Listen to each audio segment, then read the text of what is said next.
말씀이 있는 교회, 그 말씀 전하는 교회, 말씀대로 살아가는 교회, 말씀의 빛 교회.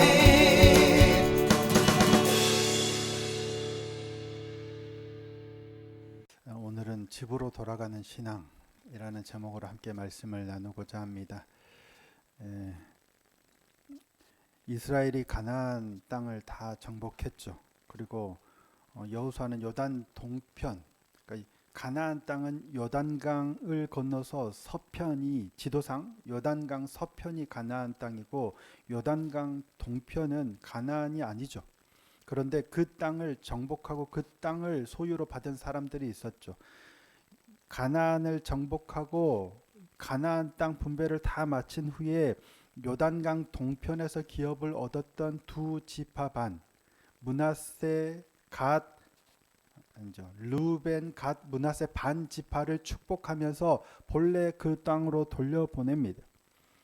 본래 하나님께서 약속하셨던 가나안 땅은 말씀드렸다시피 요단강 서편이에요. 하지만 가나안 땅으로 오는 중에 그들이 아주 좋은 땅을 만났어요. 아모리 왕 시온의 땅과 바산 왕 옥의 땅을 정복하게 되죠. 그런데 그 땅을 보자, 그 땅을 본즉 목축하기에 너무 좋은 거예요. 그래서 가축이 심히 많았던 르우벤 갓, 처음에는 아마 이 두 지파가 그 땅을 달라고 했던 것 같아요. 그런데 므낫세 지파 중에서도 반 정도는 우리도 이 땅이 좋다, 보기에 참 좋다, 그래서 그 땅을 달라고 요청하죠. 자, 민수기 32장 5절 말씀입니다. 민수기입니다. 또 이르되 우리가 만일 당신에게 은혜를 입었으면 이 땅을 당신의 종들에게 그들의 소유로 주시고 우리에게 요단강을 건너지 않게 하소서. 하나님께서는 요단강을 건너서 요단강 서쪽 가나안 땅을 주기로 약속하셔서 이스라엘 백성을 쭉 이때까지 인도해 오셨는데 그 땅이 보니까 너무 좋은 거예요. 그래서 그 땅에 우리가 머물고 싶습니다. 이 땅을 우리에게 기업으로 주십시오라고 요구한 거예요. 모세가 뭐라고 해요? 그래라라고 하지 않죠. 너희가 이 땅에 머물러서 뭐예요? 가나안으로 들어가려고 하는 너희 형제들을 낙심하게 하려고 하느냐라고 뭐라고 해요? 아니, 이 땅 좋아 보이긴 해. 그런데 이 땅에 너희만 머물면 가나안 땅으로 가려고 하는 너희 형제들의 마음이 낙심되지 않겠느냐? 왜 너희 욕심만 부리려고 하느냐? 이게 민수기 32장에 나오는 내용입니다. 그러자 이들이 아닙니다. 우리가 무장하고 형제들과 건너가서 전쟁이 끝날 때까지 앞서서 싸우겠습니다. 그리고 우리 형제들도 땅을 다 분배받으면 그 후에야 우리가 이 땅으로 돌아오겠습니다. 다만 이 땅에 우리가 가축이 많으니까 가축을 위해서 우리간을 짓고 또 안전하게 우리 자녀들을 보호할 수 있도록 성읍을 좀 쌓고 그리고 나서 가겠습니다. 앞장서겠습니다. 그러자 모세가 약속을 그걸 받아들입니다. 그래서 그들이 실제로 앞장서서 가나안 땅을 정복하러 나가요. 전쟁에 앞장서서 나아갑니다. 그리고 결국 그들은 약속을 지켰습니다. 형제들이 땅을 기업으로 다 받아요. 그럴 때까지 그들은 앞장섰고 땅 분배가 다 끝난 후에야 이제 집으로 돌아가려고 하는 거예요. 오늘 본문은 바로 그 장면을 기록하고 있는 겁니다. 모든 지파가 뭐예요? 가나안 땅 정복은 맞춰졌죠. 여호수아서 12장까지 가나안 땅 정복이 맞춰졌어요. 그리고 13장부터 분배가 시작되는데 먼저 요단강 동편에 있는 사람들이 받았던 이야기를 하고 그리고 요단 서편의 유다 지파 갈렙으로부터 시작해서 에브라임, 므낫세 그리고 나머지 7개 지파까지 다 지도를 그려와서 제비 뽑아서 분배가 다 맞춰진 거예요. 그리고 레위 지파까지도 기업이 없는 레위 지파까지도 각 지파들 안에 하나님이 그 땅을 그들이 거할 곳을 주고 목초지까지 주었다라는 내용이 다 끝나요. 그러니까 땅 정복이 끝나고 그 땅의 분배가 다 맞춰진 후에 그제서야 이제 집으로 돌아가는 거예요. 약속했던 내용들이 다 이룬 후에 요단 동편 자신들의 땅으로 돌아가는 거예요. 아름다운 마무리입니다. 사명이 완수됐고 공동체의 요청에 순종했고 이제 평안히 돌아갈 수 있어요. 그런데 성경은 이 순간을 가장 위험한 순간이다라고 기록하고 있어요. 왜냐하면 우리의 신앙은 전쟁 중일 때보다 전쟁이 끝난 후가 더 위험하기 때문입니다. 여호수아는 그들에게 이렇게 말합니다. 오늘 본문에서 딱 이 한 절만 볼 건데요. 이 한 절이 가장 중요한 것 같습니다. 자, 5절 내용인데요. 함께 한번 읽어볼까요? 5절입니다. 읽겠습니다. 시작. 오직 여호와의 종 모세가 너희에게 명령한 명령과 율법을 반드시 행하여 너희의 하나님 여호와를 사랑하고 그의 모든 길로 행하며 그의 계명을 지켜 그에게 친근히 하고 너희의 마음을 다하며 성품을 다하여 그를 섬길지니라 하고. 여호수아가 요단 동편 집으로 돌아가려고 하는 두 지파 반에게 한 얘기예요. 집으로 전쟁이 다 끝나고 땅 기업의 분배가 다 끝나서 이제 집으로 돌아가려고 하는 그들에게 뭘 권면해야 할까요? 하나님을 잘 믿어라. 겠죠. 당연한 권면이에요. 하나님을 사랑하고 하나님의 계명을 잘 지켜야 돼. 라는 권면을 하는 거예요. 너무 당연한 권면이지만 사실 어쩌면 좀 이상한 권면이기도 해요. 왜? 이미 순종했고 이미 약속을 너무나도 잘 지켰고 그들처럼 믿음이 좋아 보이는 게 어디 있어요? 그 오랜 기간 자기들은 이미 땅을 얻었지만 앞장서서 전쟁에 나가서 누구보다도 용맹스럽게 싸웠던 이들이에요. 이미 순종했고 이미 수고했고 이미 자유를 얻었는데도 강조해요. 하나님 잘 믿어야 돼. 하나님 말씀을 잘 지켜야 돼. 이유는 신앙의 가장 큰 위험은 사명을 완수한 후에 찾아드는 안일함이기 때문입니다. 우리도 그렇죠. 어려울 때는 열심히 기도해요. 누가 안 시켜도 힘들면 기도 열심히 해요. 그런데 큰 위기를 넘기고 나면 나도 모르게 기도가 느슨해져요. 사역을 감당한 후에는 말씀보다는 성취감에 기대게 돼요. 어려울 때는 긴박해서 나도 모르게 기도의 자리로 나가는데 기도의 응답을 받은 후에는 성취감에 기대요. 이만큼 채우셨네, 이만큼 이루셨네, 이만큼 이제 다 잘했네, 이 정도면 됐다라는 마음이 슬며시 들어와요.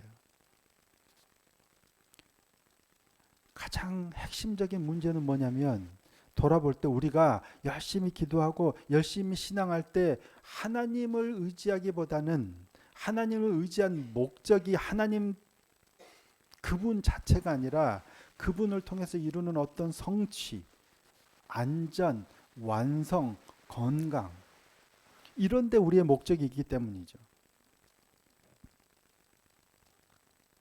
하나님을 목적이 아니라 수단으로 사용하려는데 우리의 문제가 있는 것 같아요. 그러니까 하나님을 의지하려고 하는 이유가 하나님 그분 자체였는지 아니면 또 다른 어떤 우리의 어떤 평안이나 성공이나 이런 거에 있는지 성취가 이루어진 후에 드러나요. 여호수아의 명령은 단순합니다. 너희는 크게 삼가 여호와의 계명을 행하라. 5절 말씀이에요. 너희는 크게 삼가 여호와의 계명을 행하라. 하나님의 명령을 잘 지키라는 거예요. 중요한 건 뭐예요? 장소가 아니라 그 마음이에요. 중심이에요. 요단강을 건너서 떠나는 건 사실 문제가 아니에요. 그러나 마음이 여호와에게서 떠나는 게 문제예요. 근데 언제 이 문제가 발생하냐면 요단강을 건너면 이 문제가 발생하기 시작한다는 거예요. 전쟁 중에는 사실 이 문제가 잘 안 일어나요. 왜? 늘 하나님이 필요하니까. 그런데 전쟁이 끝나고 모든 것이 완성이 되면 끝나서 요단강을 건너면 몸이 하나님으로부터 멀어지면 이상하게 마음도 점점점 멀어지더라는 거예요. 성막에서 멀어지죠. 실로에 있는 여호와의 성막에서 멀어져요. 공동 예배의 중심에서 물리적으로 떨어져요. 신앙 공동체에서 시선이 멀어져요. 믿음이 안 변할 것 같은데 이상하게 점점점 나도 모르게 변해요. 우리의 믿음이나 의지나 결단이 대단한 것 같지만 사실 그것만큼 허망한 게 없어요. 나는 절대 결단코 부인하지 않겠나이다 하지만 닭 울기 전에 3번 누가 뭘 작은 심지어 맹세까지 하면서 부인하잖아요. 이게 우리의 의지고 우리의 믿음이고 결단이에요. Out of sight, out of mind라는 영어 이게 뭐 격언인가요? Out of sight, out of mind. 눈에서 벗어나면 마음이 멀어지는 거예요. 그래서 여호수아는 경고합니다. 너희가 어디로 가든지 여호와를 사랑하는 삶에서 떠나지 말라는 거예요. 이것이 오늘 우리에게 주시는 말씀이에요. 직장이 바뀌고 환경이 바뀌고 삶의 자리가 바뀌고 사회의 자리가 바뀌어도 가장 중심은 하나님과의 관계여야 한다는 거예요. 요단강을 건너는 게 문제가 아니에요. 문제는 요단강을 건넜더니 하나님과의 관계가 멀어지는 게 문제예요. 어느 곳에 있든지 우리의 중심이 늘 하나님을 향하는 삶이 되기를 소원하고 축복합니다. 그런데 이걸 사실 그리스도 없이 읽으면 거룩한 도덕적 부담감으로 멈춰버릴 위험이 커요. 끝까지 잘하셔야 돼요. 떠나도 흔들리지 말아야 해요. 계속 순종해야 해요. 지키실 수 있겠어요? 네, 아멘. 훌륭하십니다. 우리는 그래야 된다 생각하고 늘 다짐하지만 사실은 성경은 우리에게 물어요. 끝까지 지킬 수 있는 사람이 누군가? 좀 전에 베드로도 얘기했지만 못해요. 딱 한 분. 예수 그리스도만이 가능한 일이었어요. 정답은 예수 그리스도십니다. 예수님은 하늘의 영광을 떠나셨지만 아버지를 떠나지 않으셨어요. 십자가의 고통 속에서도 내 뜻이 아니라 아버지의 뜻대로 하시옵소서라고 고백하고 순종하셨던 분이에요. 우리가 떠나버린 자리에서 주님은 끝까지 그 자리를 지키시고 순종하셨어요.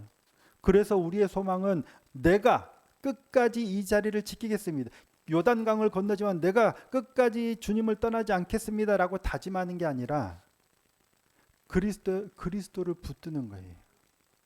그게 복음인 거예요. 내 의지로, 내 신앙으로, 내 믿음의 결단으로 내가 절대 주님을 떠나지 않겠습니다. 요단을 건너지만 절대 내 믿음이 흔들리지 않겠습니다라고 결단하는 게 중요한 게 아니라 이기신 예수 그리스도를 붙드는 거예요. 우리가 말씀 앞에 날마다 나아가야 하는 이유가 바로 그거예요. 말씀이신 주님을 붙들 때에야 우리가 그 자리를 지켜내지더라는 거예요. 내가 내 믿음으로 나는 어느 곳에 있든지 흔들리지 않고 절대적으로 믿음을 지킬 거야 라고 고백하지만 작은 틈 하나에 우리는 무너지더라고요. 그런데 이걸 지킬 수 있는 길이 주님 앞에 나아가니까 지켜지더라는 겁니다. 이것이 우리가 매일 말씀 앞에 거해야 하는 이유입니다. 말씀이신 예수 그리스도를 붙드는 것 외에는 길이 없기 때문입니다.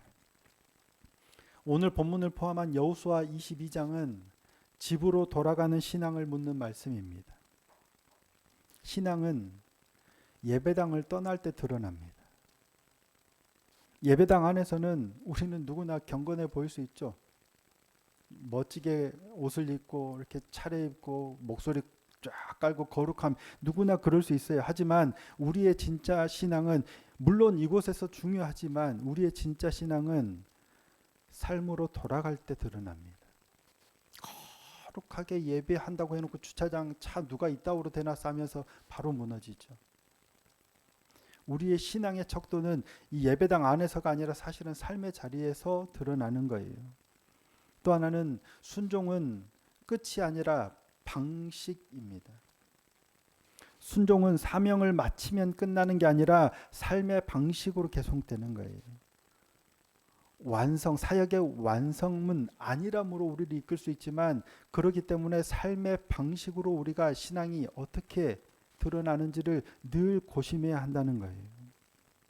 복음 위에 서지 않으면 은혜는 오래 가지 못합니다. 이곳에서 받은 은혜가 굉장히 중요하지만 의무감만 남는 순종은 지치게 마련이에요. 그래서 늘 그리스도의 은혜에 붙들리는 게 중요해요. 늘 깨어 기도하든지, 늘 깨어 말씀 앞에 머물든지, 그럴 때 그리스도의 은혜에 우리가 붙들리는 거예요. 저와 여러분은 날마다 요단강을 건너 일상으로 돌아갑니다. 하지만 잊지 말아야 합니다. 떠나도 여호와를 떠나지 마십시오. 사역이 끝나도 신앙이 끝났다고 생각하지 마십시오. 그리고 우리보다 먼저 순종하신 예수 그리스도를 붙드는 저와 여러분이 되기를 소원하고 축복합니다. 그럴 때 우리는 승리 이후에도 무너지지 않는 신앙을 지켜내게 될 줄로 믿습니다. 평안 속에서도 하나님을 붙드는 삶, 그런 삶을 살아가기를 소원합니다. 오늘 본문 5절에 여호수아는 이렇게 명령합니다. 오직 너희 하나님 여호와를 사랑하여 그 모든 길로 행하라. 오직 너희 하나님 여호와를 사랑하여 그 모든 길로 행하라. 그렇게 이 한 주도 말씀에 붙들려서 주님을 붙들므로 인해서 믿음으로 승리하는 날들이 되었으면 좋겠습니다. 우리의 의지를 붙드는 것이 아니라 오직 주님의 도우심을 붙들므로 이 한 주도 믿음 안에서 승리하는 그런 복된 날들 되시기를 예수님의 이름으로 축복합니다.